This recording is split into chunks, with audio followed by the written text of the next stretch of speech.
बंधान गन्यो राधे चली री हरि बोलत कोकिला अलापत प्रकृति की को नाही याते सुरति के उन्मान गही हो आई मैं जान्यो। श्री हरिदास के स्वामी श्यामा कुंज बिहारी को अटपटी बानी और कहत कछु और भन्यो। श्री हरिदास के स्वामी श्यामा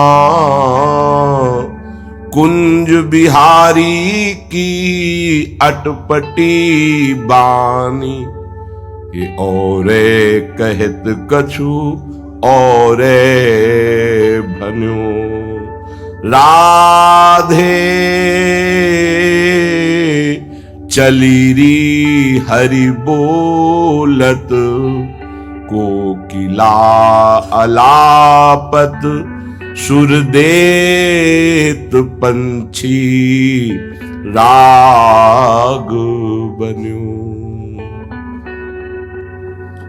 ये आचार्यों की वाणी श्रवण और कथन मात्र से हृदय को परम पावन करके प्रियालाल के प्रेम योग्य बना देती है।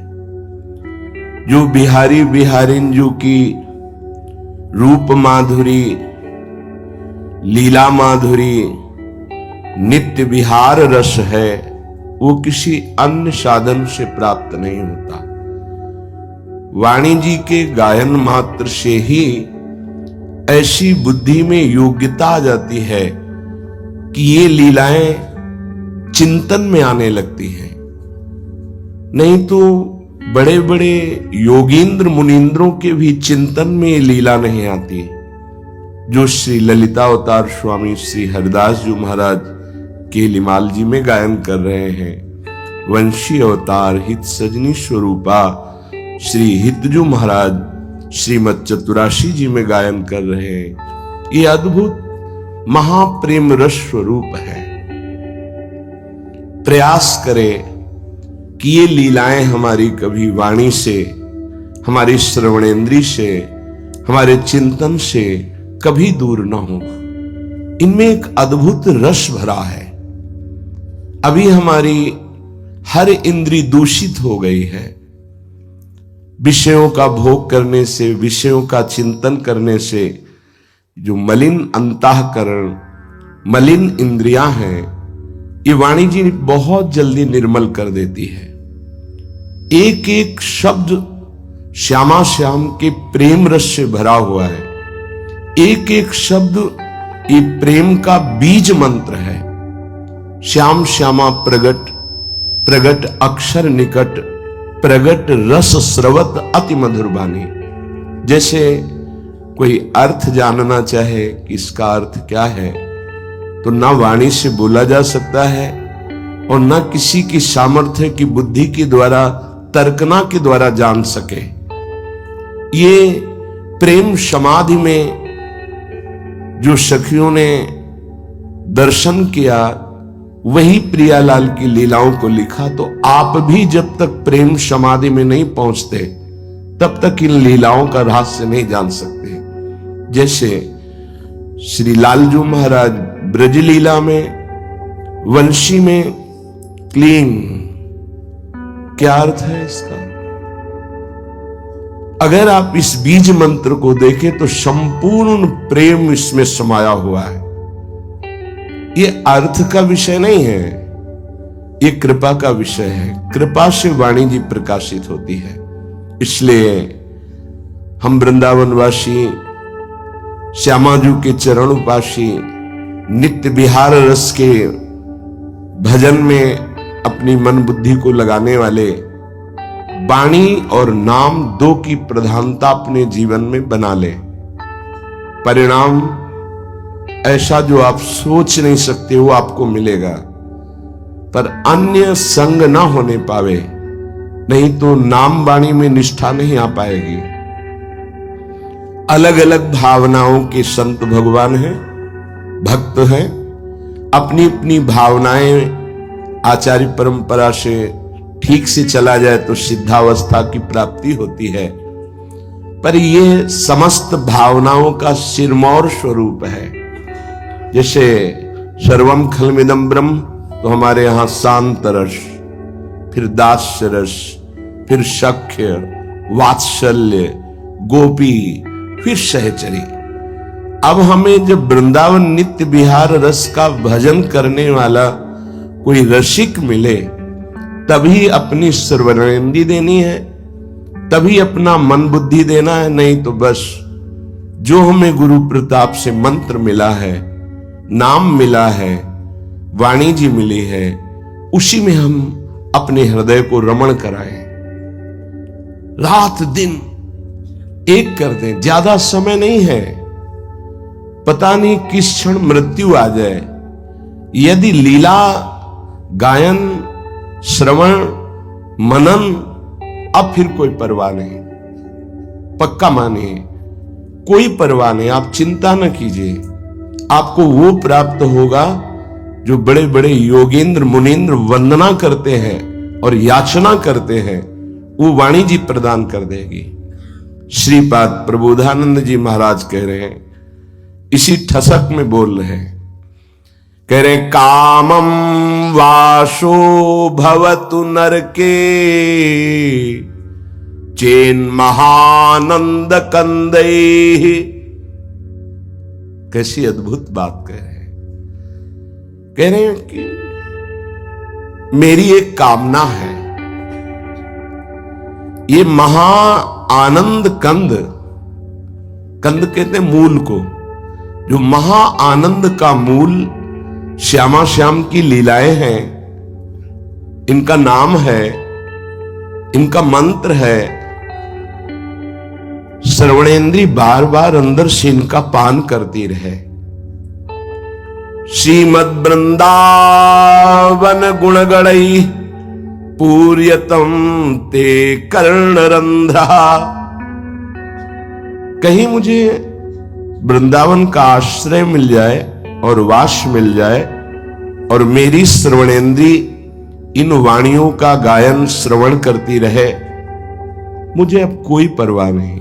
मेरी एक ही कामना है, प्रियालाल की लीलाओं का श्रवण करना, गायन करना, मनन करना। गीयन्ते वा स्मृति पथ मथो यान्ति वा नान्यथा में, मैं श्रवण करूं, गायन करूं, मेरी स्मृति में और कुछ आए ना, तो कामम वासो भवतु नरके। अगर मेरी ये कामना पूर्ण कर दी जाए तो मुझे नरकवास हो, मुझे इसकी कोई परवाह नहीं। क्या अद्भुत निष्ठा, यही खास बात है। इसी में मस्ती आती है भगवदानंद की। श्री वैकुंठे प्यहा रुचिदम श्री सितु प्रेत दास्यम। वैकुंठनाथ का वैभव और लक्ष्मी जी का ऐश्वर्य मुझे बिल्कुल नहीं चाहिए, मुझे नरक मिल जाए। कामम वासो भवतु नरके, बड़ा गूढ़ विषय है। इतने बड़े महापुरुष कैसी बात कह रहे हैं। कामम वासो, कामना है मेरी, मेरी श्रवणेंद्री प्रियालाल के गुणों को सुने, मेरी वाकेंद्री प्रियालाल की लीलाओं का गायन करे, और स्मृति पथ मथो यान्ति वा नान्यथा में, मेरे स्मृति में कोई और बात आवे ना, तो हे प्रभु मैं कामना करता हूं कि मुझे नरक दे देना, मुझे कोई परवाह नहीं। पर ये ना छूटे, मैं वैकुंठ का वैभव, लक्ष्मी का ऐश्वर्य नहीं चाहता। प्रिया प्रीतम की रूप, लीला, गुण, माधुरी, नाम, मंत्र, बस इसी में मेरी स्थिति बनी रहे। देखो क्या हमें चाहिए। सेवक जी महाराज कह रहे हैं, यदि तुम्हें परम सुख चाहिए तब सुख हरिवंश गुण नाम रसना रटत और बहुवचन अति दुखदानी। वाणी को शासन में ले लीजिए, वाकेंद्री को। तब सुख हरिवंश गुण नाम रसना रटत, नाम चल रहा है, मंत्र चल रहा है, या लीला गायन के पद चल रहे हैं, इसके अलावा हमारी वाणी मौन। बोले तब सुख, तब वो सुख मिलेगा जो सुख और दुख दोनों से परे है। कितनी देर आप स्थिति में रहते हैं अपनी। हमारी उपासना की स्थिति है उपास्य देव के समीप प्रतिपल रहना, नाम चिंतन, मंत्र चिंतन, लीला गायन, लीला चिंतन, लीला श्रवण, सेवा, ये हर क्षण हम अपने आराध्य देव के समीप रहते हैं। आप देखो कितनी देर आप सुषुप्ति में रहते हैं, कितनी देर प्रपंच में रहते हैं, कितनी देर देह में रहते हैं, कितनी देर भोगों में रहते हैं। नापो अपनी स्थिति को, एक कसौटी है। अगर आपकी स्थिति नाम वाणी में है तो कह रहे मुझे कोई परवाह नहीं, मेरी कामना है नाम वाणी हर समय चलती रहे, आप मुझे नरक रख देना। ठीक महाप्रभु हरिवंश चंद्र जू, यत्र यत्र मम जन्म कर्म भिन्न नारके परमे पदे, अथवा प्रेमी कहां परवाह करते हैं नरक स्वर्ग की। प्रेम में अपनी सुख की स्मृति ही नहीं है, अपनी स्मृति ही नहीं है। अपने प्रेमास्पद प्रभु के स्मरण में खो जाना, यही प्रेम पथ की पूर्णता है। अपनी ही सुधि ना रही, एक रहो नंदलाल, ये नाम वाणी से प्राप्त होता है। श्रीपाद कह रहे हैं, हे काम, हे क्रोध, अब डरो मत, मैं तुम्हारा स्वागत करता हूं। रे काम क्रोध लोभाद इह सुहृदों में भवंतो भवंतो,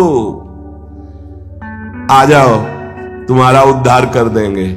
काम आओ मेरे हृदय में। ये देखो डरते हैं सब, नहीं डरते।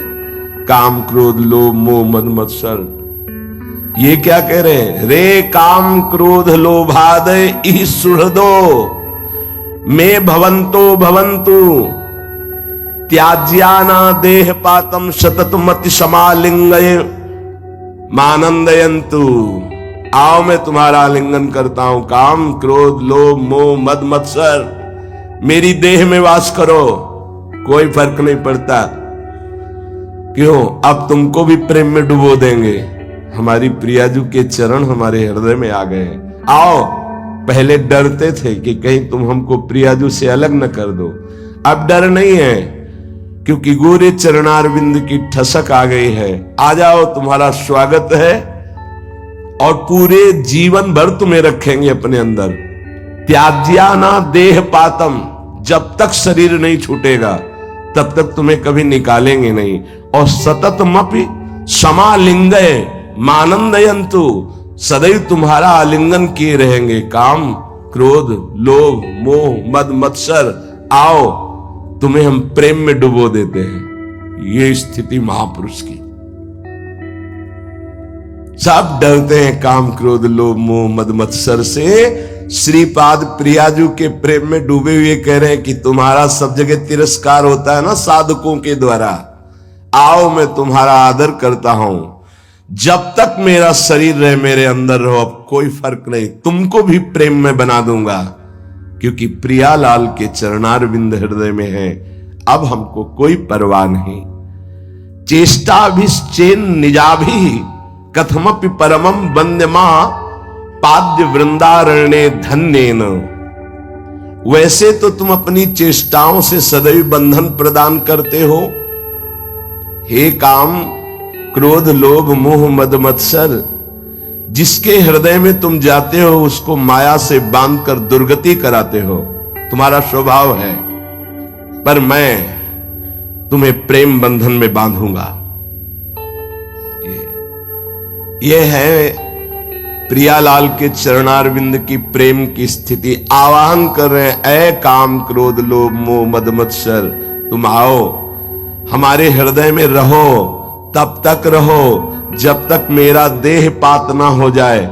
वैसे तो तुम जिनके हृदय में रहते हो उनको बांध करके दुर्गति प्रदान करते हो, पर मेरे हृदय में प्रियालाल विराजमान है, तुम्हारा भी मंगल हो जाएगा।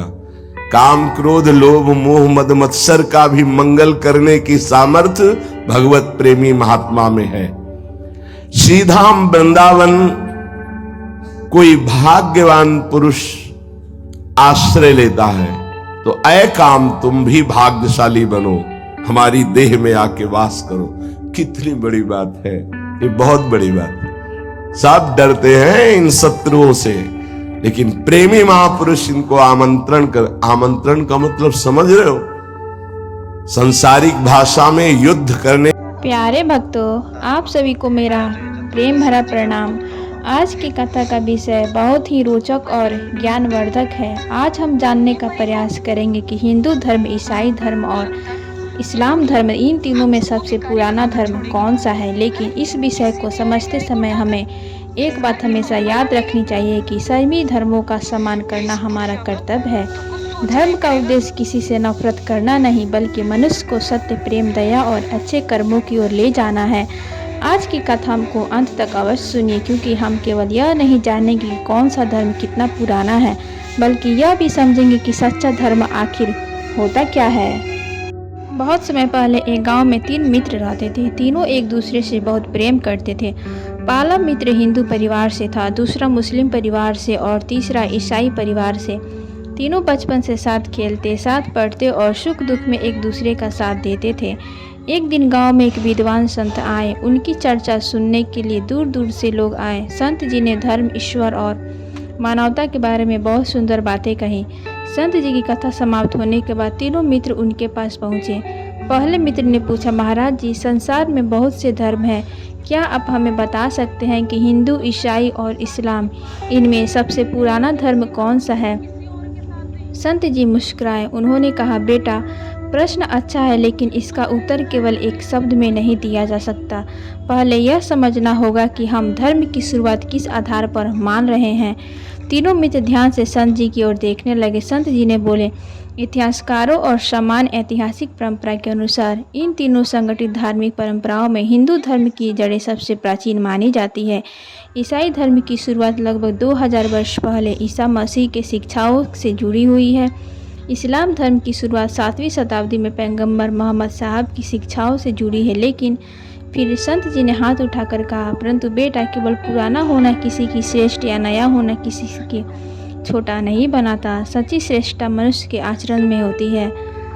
संत जी ने तीनों मित्रों से पूछा, तुम्हारे अनुसार धर्म क्या है? पहले ने कहा, मंदिर जाना, दूसरे ने कहा, नमाज पढ़ना, तीसरे ने कहा, चर्च में प्रार्थना करना। संत जी ने कहा, ये सभी अपने अपने धर्म की उपासना के सुंदर तरीके हैं, लेकिन धर्म का सबसे गहरा अर्थ केवल पूजा पद्धति नहीं, धर्म वह है जो मनुष्य को सही मार्ग पर चलाए।